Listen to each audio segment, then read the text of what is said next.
నా పేరు డాక్టర్ పాములపర్తి రామారావు. వరంగల్లో ఆయుర్వేదంలో BAMS డిగ్రీ చేసి కేరళలో MD 1987లో పూర్తి చేసి తర్వాత ఆయుర్వేద కళాశాలలో లెక్చరర్గా నా ఉద్యోగ ప్రస్థానం మొదలుపెట్టి 2016లో నేను వైస్ ప్రిన్సిపల్గా కాలేజీలో రీటైర్ కావడం జరిగింది. ప్రస్తుతం నేను చెప్పవలసిన విషయం సియాటికా అనే ఒక జబ్బు గురించి. ఈ సియాటికా అనేది నడుము నొప్పితో పాటు ఒక కాలంతా వెనక సైడు నరం లాగటం అనే లక్షణంతో ఉంటుంది. దీనికి కారణం వెన్నుపూసలోని నడుము ప్రాంతంలోని వెన్నుపూసలోని డిస్కులు L3 L4 ప్లేస్లో కావచ్చు, L4 L5 కావచ్చు, L5 S1 కావచ్చు, ఎక్కడైనా సరే బయటికి వచ్చి సియాటికా నర్వ్ అనే ఒక నర్వ్ మీద ప్రెషర్ వేయటం వల్ల కాలంతా లాగుతూ ఉంటుంది. ఈ జబ్బు సాధారణంగా సాఫ్ట్వేర్ ఇంజనీర్స్కి, రిక్షా డ్రైవర్స్కి, ఆటో డ్రైవర్స్కి, లారీ డ్రైవర్స్కి, బస్ కండక్టర్స్కి, బస్ డ్రైవర్స్కి 99% ప్రస్తుతం ఉన్న జనాభాకి వస్తున్న జబ్బు ఇది. ఈ జబ్బుకు ఆధునిక వైద్యంలోనైతే ఫస్ట్ MRI స్కాన్ దింపుతారు, ఎక్కడ డిస్క్ జారిద్దో తెలుసుకుంటారు. ఆ తర్వాత బెడ్ రెస్ట్ అడ్వైజ్ చేయటం, అలానే లంబార్ బెల్ట్ పెట్టడం, పెయిన్ కిల్లర్స్ ఇవ్వటం, అయినా తగ్గకుంటే చివరిగా లామినెక్టమీ అనే ఒక ఆపరేషన్ 2-3 లక్షల ఖర్చుతో చేస్తారు. ఇది ప్రస్తుతం జరుగుతున్న వ్యవస్థలోని ఆధునిక వైద్య చికిత్సా పద్ధతి. అయితే భగవంతుడి దయ వల్ల, మా నాన్నగారు ఇచ్చిన స్ఫూర్తి వల్ల ఆటోమేటిక్గా నేను ఒక ఇన్సిడెంటల్గా ఒక డిస్క్ మేనేజ్మెంట్ మసాజ్ థెరపీని కనుక్కోవటం జరిగింది. ఆ డిస్క్ మేనేజ్మెంట్ మసాజ్ థెరపీ ద్వారా ఎక్కడైతే డిస్క్ బయటికి జారిందో దాన్ని నా 2 ఫింగర్స్తో పట్టేసి మెడికేటెడ్ ఆయిల్స్ను ఉపయోగిస్తూ ఆ డిస్క్ని మళ్ళీ దాని ప్రాంతంలోకి జరుపుతాను. ఇలా జరపడానికి నాకు 5 నుంచి 6 సెషన్స్ అవసరం. అంటే 3 రోజుల్లో మ్యాక్సిమం ఎటువంటి పేషెంట్ అయినా సరే, ఎంత తీవ్రతతో ఉన్నా సరే, లేవలేని పరిస్థితుల్లో కుంటుతూ పడుకోబెట్టి తీసుకొచ్చిన పేషెంట్ అయినా సరే పూర్తిగా నయం చేసి తగ్గిస్తాను. ఇలా ఇప్పటి వరకు 3 లక్షల పైచిలకు డిస్క్ పేషెంట్లు నేను బాగు చేశానని సగర్వంగా చెప్పుకుంటున్నాను. నా దగ్గరికి ఇప్పటి వరకు మన ఉభయ తెలుగు రాష్ట్రాల నుంచే కాకుండా మహారాష్ట్ర, ఛత్తీస్గఢ్, జార్ఖండ్, గుజరాత్, కేరళ, గోవా, ఇలా ఇతర రాష్ట్రాల నుంచి, షిర్ది లాంటి ఇతర ప్రదేశాల నుంచి కూడా ఎంతోమంది పేషెంట్లు వస్తున్నారు. వచ్చిన వాళ్ళంతా కూడా క్యూర్ అయిపోతున్నారు. గూగుల్లో నా రేటింగ్ 4.8 వరకు పెంచారు వాళ్ళంతా. నాకు ఇది చాలా సంతోషకరమైన విషయం. నేను ఈ టెక్నిక్ని 1993లో కనుక్కున్నాను. అప్పటి నుంచి సుమారు రోజుకి 300కి తక్కువ కాకుండా వరంగల్లో మట్టెవాడ ప్రాంతంలో పోలీస్ స్టేషన్ ఎదురు సందులో అర్చన ఆయుర్వేద హాస్పిటల్ అనేది స్థాపించి అందులో ఈ వైద్యం చేస్తున్నాను. ఈ వైద్యం వల్ల క్యూర్ అయిన పేషెంట్స్ నా మీద ఉన్న అభిమానంతో నా శిలా విగ్రహాన్ని, నా కాంస్య విగ్రహాన్ని మా ఇంటి ముందు ప్రతిష్ఠించటం నిజంగా నా జీవితంలో నేను మర్చిపోలేనటువంటి ఆనందకరమైన విషయమని మీ టీవీ ద్వారా ప్రజలందరికీ తెలియజేసుకుంటున్నాను. ఇకపోతే సర్వైకల్ స్పాండిలైటిస్ అని మరొక జబ్బు ఉంటుంది. ఈ జబ్బు మెడ ప్రాంతంలో ఎముకల నుంచి డిస్కులు బయటికి జారటం వల్ల మెడ నొప్పితో పాటు కుడి చేయి కానీ ఎడమ చేయి కానీ, ఒక చేయి మొత్తం తిమ్మిరి పట్టడం కానీ, తీవ్రంగా లాగటం కానీ ఉంటాయి. ఈ సమస్యను సర్వైకల్ స్పాండిలైటిస్ అంటారు. దీనికి కూడా ఆధునిక వైద్యులు సర్వైకల్ కాలర్ పెట్టడం, మెడిసిన్స్ ఇవ్వటం, తగ్గకుంటే లామినెక్టమీ, సర్వైకల్ లామినెక్టమీ అనే ఒక ఆపరేషన్ చేయటమే వాళ్ళు చేసే విధానం. అది లక్షలతో కూడుకున్న వ్యవహారమే. అయితే ఇదే 2 వేళ్లను ఉపయోగించి ఎక్కడ డిస్కులు జారారో తెలుసుకొని వాటిని మళ్ళీ 3 డేస్లో ఉదయం సాయంత్రం 1.5 మినిట్ టైంతోనే సెట్ చేసేసి 6 పూటలలో వాళ్ళని స్వస్థపరిచి పూర్తిగా రోగం తగ్గించిపోతున్నాను. అలా తగ్గిన వాళ్ళు కూడా లక్షల మంది ఉన్నారు. చెప్పుకోకూడదు కానీ VVIPs అంటే కలెక్టర్స్ లెవెల్ వాళ్ళు, MLAs లెవెల్ వాళ్ళు, ఈవెన్ మంత్రులు కూడా నా ద్వారా చికిత్స పొంది లాభపడ్డారు. పేర్లు చెప్పడం బాగుండదు కానీ వాళ్ళు అప్రిషియేట్ కూడా చేశారు. భగవంతుడు ఇచ్చిన ఈ శక్తిని ఈ 2 జబ్బులను తగ్గించడానికి గత 23 ఏళ్ళుగా చేస్తున్నాను. నా జీవితాంతం కూడా చేస్తూ ప్రజలకు సేవ చేస్తాను. ఇంకొక ముఖ్యమైన విషయం నేను చెప్పదలుచుకున్నది, ఇవి లక్షల రూపాయల ఖర్చుతో ఆపరేషన్ల ద్వారా తగ్గే వ్యాధులు ఈ 2. అయితే నేను గత 23 సంవత్సరాల పైచిలుకు నుంచి ఒక్క రూపాయి కూడా ఏ పేషెంట్ దగ్గర తీసుకోకుండా ఉచితంగా లక్షలాది మందిని బాగు చేశాను, ఇక ముందు కూడా చేస్తూనే ఉంటాను. ఉచితంగా చేయడానికి కారణం కూడా మీకు అందరికీ చెప్పాలి.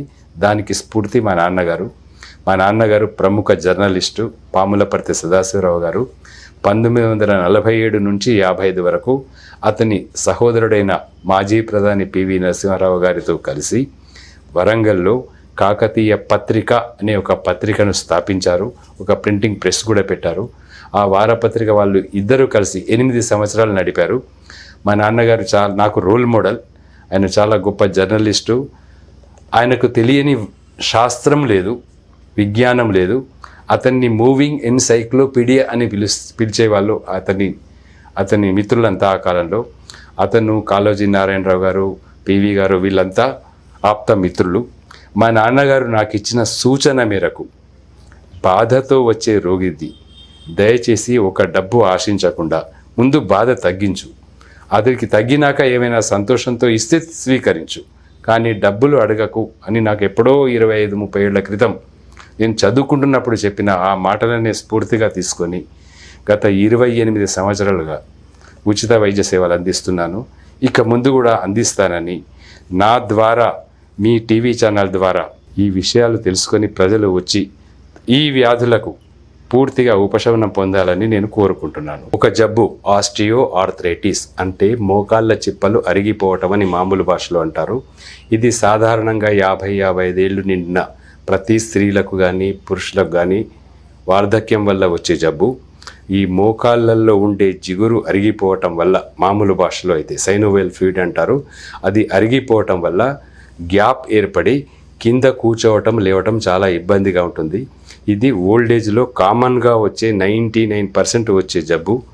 ఇది కూడా పోషకాహార లోపం వల్ల, సరైన వ్యాయామం లేకపోవటం వల్ల, ఊబకాయం వల్ల, అంటే శరీరం అధికంగా బరువుగా ఉండటం వల్ల, ఇలాంటి కొన్ని కారణాల వల్ల, పొట్ట అధికంగా పెరగటం వల్ల ఈ మోకాళ్ళు అరిగిపోవటం అనే ప్రాబ్లం వస్తుంది.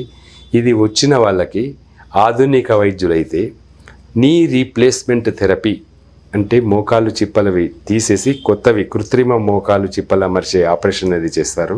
దానికి సుమారు నాకు తెలిసి ఒక్కొక్క కాలికి 4-5 లక్షలు వాళ్ళు తీసుకునే ఛార్జెస్. అయితే మా ఆయుర్వేదంలో దీనికి బ్రహ్మాండమైన చికిత్సా పద్ధతులు ఉన్నాయి. మోకాళ్ళల్లో జిగురు రావడానికి కొన్ని రకాల మందులను మేము ఆ పేషెంట్ యొక్క శరీర తత్వాన్ని బట్టి ఎవరికి ఇది అవసరమో అవి నిర్ణయించి 1 నెల రోజులు లోపలికి వాడమని మందులు ఇస్తాం.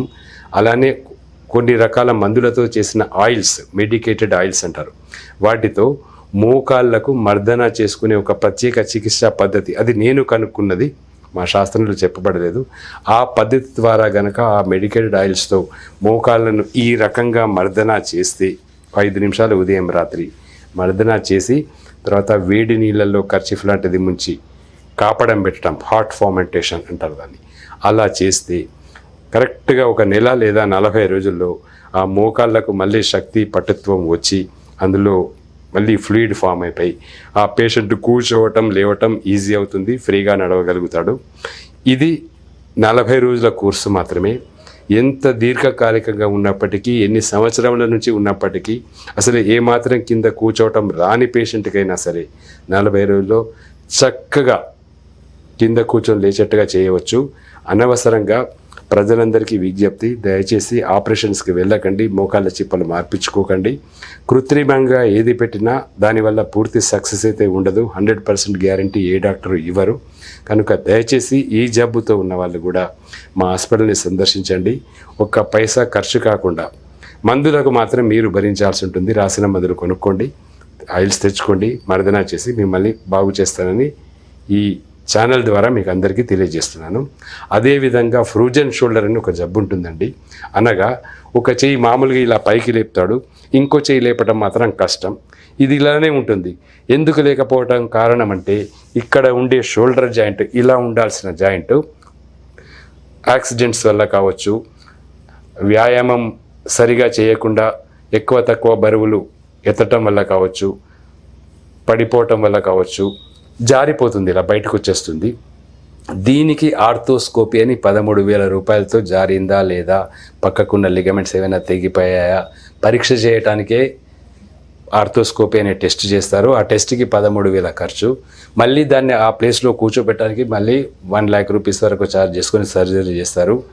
ఏ మాత్రం సర్జరీస్కి వెళ్ళకుండా, ఆర్థ్రోస్కోపీకి వెళ్ళకుండా వస్తే మా ఆయుర్వేదంలో చెప్పబడ్డ ఒకే ఒక ఆయిల్, ధన్వంతర తైలం అనే ఒక ఆయిల్ని ఉపయోగించి ఒకే ఒక నిమిషంలో మర్దన చేసి ఈ షోల్డర్ జాయింట్ని ఒక్క నిమిషంలోనే ఇలా లేపేట్టుగా చేస్తానండి.